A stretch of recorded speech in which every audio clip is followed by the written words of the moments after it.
Yo, dudes, the Empire's pretty chill. Maybe you could, join it or something.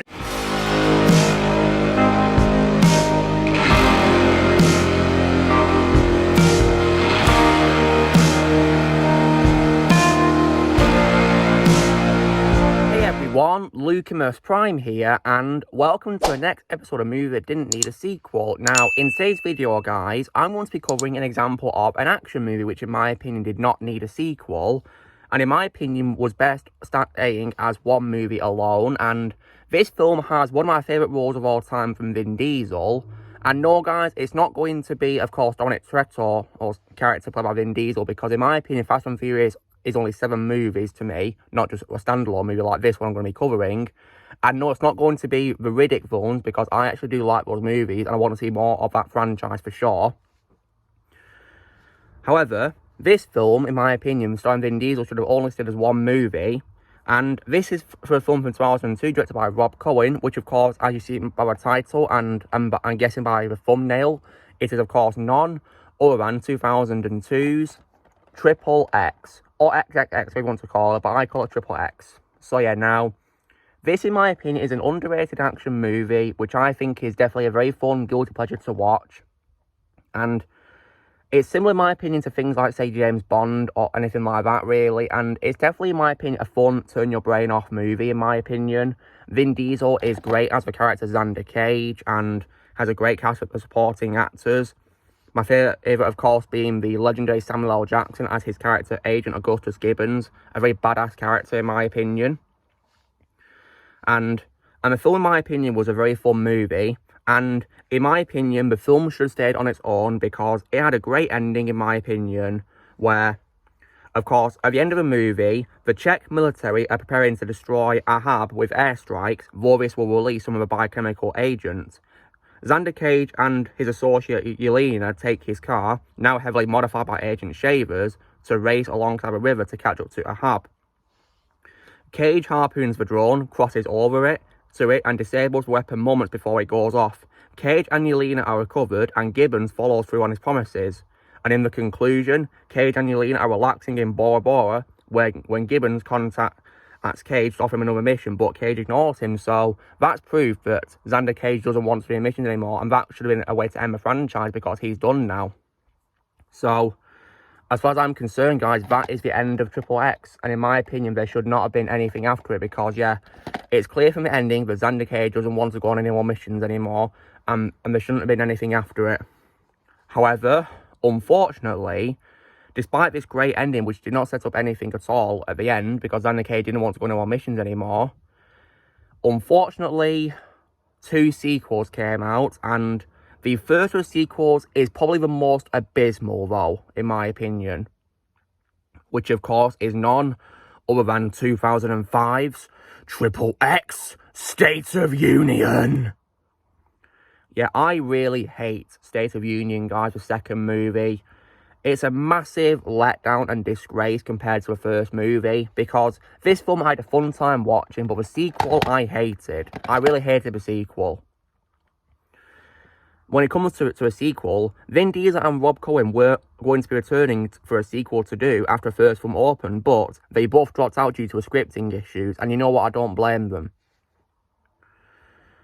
So, now, one thing that is just absolutely dumb about this movie is it's unfortunately, undoes the happy ending of the first Triple X movie by giving the horrible cliche from Alien 3 to Xander Cage, in which a beloved character is killed early into a sequel, and they do it to Xander Cage off screen. So, how dare you do that to Xander like that? He did not deserve to be horribly killed off like that off screen. That's why I was so angry when I watched the movie. I was tempted to turn it off when I saw it, but I watched it for your benefit if you want to rely on me to watch it so you don't have to, so I did. And this sequel, though, in my opinion, nonetheless was terrible. And Xander gets replaced by a new character, which of course is Darius Stone, played by Ice Cube, and Darius was so annoying. He was such an annoying character, and I consider it to be the worst role I've seen from Ice Cube. I prefer him way more for his voice work as Bowman in the first Call of Duty Black Ops game, but in this film, God, he was so annoying.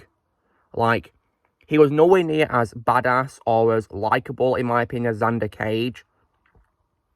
I also feel that the villain of the movie, who is General George Decker, who is unfortunately played by the legendary Willem Dafoe, guys, was also very annoying too, and was also very generic and boring. Like, why would you drag Willem Dafoe into this to play a generic villain?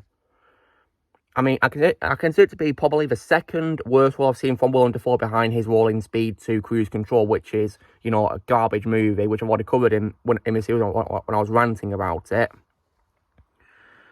And so yeah, I can't believe they dragged Willem Dafoe into this horrible movie to play a generic, boring villain. I feel bad for him. He's thankfully way better in loads more roles I've seen of him, of course, thankfully. And when it comes to his sequel as well, not only does it introduce an unlikable character and do the alien-free cliche on Xander Cage off-screen and introduce a generic, boring villain, the film also relies far too much on CGI. Like, if any of you are going to be complaining about Star Wars prequels having an apparent overabundance of CGI, wait to see this movie, because this film, in my opinion, uses way more CGI than the Star Wars prequels did. And I'm one of those people, guys, that defends the prequels, because I love the prequels, and I don't care about CGI being in them, because in my opinion, the CGI was needed for the prequels. In this film, they overused it, in my opinion, and it was very annoying to sit through seeing it all. Like, in my opinion, the only redeeming quality of the second film for me was Samuel L. Jackson, because he came back as Gibbons, and thankfully, he portrayed him still as the likeable, badass character that he was from the first movie in this sequel. Even though he didn't very much screen time in this movie, sadly. Like, in my opinion, the sequel, the second film, if you want to watch it, guys, in my opinion, it's only worth watching for Samuel L. Jackson scenes alone. Like, just don't watch anything else for your own sake. Just watch his scenes, just them only, for your own sake.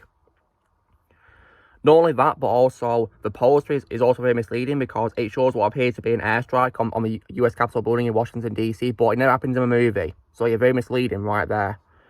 So if Triple X State of Union is a massive disgrace to the first movie, it's a horrible sequel in my opinion. It was never needed at all. And it's something that I dare not speak of unless I'm covering it in this video or for a trash talk, which I'll definitely be doing in the future, of course. Then, however, despite this sequel being awful and was negatively reviewed by critics, and another sequel actually came out in 2017, guys, which, of course, is Triple X Return of Xander Cage. And that title, of course, is very self-explanatory, because Xander Cage comes back. It's revealed that his death in the second film was fake. So, now, when it comes to a third film, though, guys, I think it's decent at best, because it at least has Vin Diesel compared to the abominable second movie. But in my opinion, though, it's still not as good as the first film, in my opinion, or worthy enough to be a decent sequel to be considered to be canon. Because that's why I like to pretend this is a standalone movie.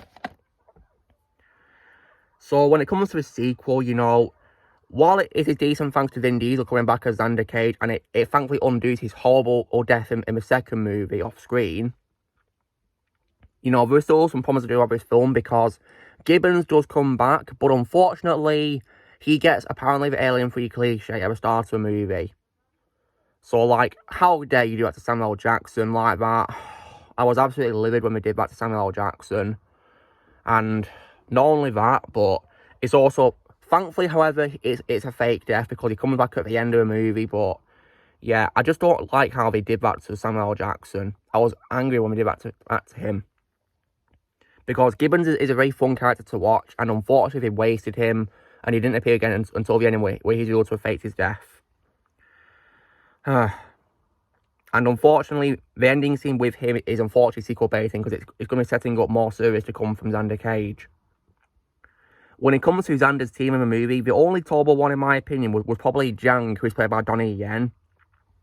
Although, personally, guys, I do play Donnie Yen way more, like, in the Ip Man movies and of course, in Rogue One, but in this film, I thought he was probably the best part of Xander Cage's team, but in my opinion, the worst part of the team was probably Adele Wolf, played by Ruby Rose. Now, no offense to Ruby Rose, guys, but in my opinion, she can't act. So yeah, like, because I've seen her in quite a few things, guys, you know, things I don't like. For example, I of course saw her as Batwoman in the Elseworlds Arrowverse crossover, and I thought her character was so lifeless and bland and wooden, and didn't give me any interest at all to watch her show, which came out a year after the crossover. And I'm never going to watch that show at all.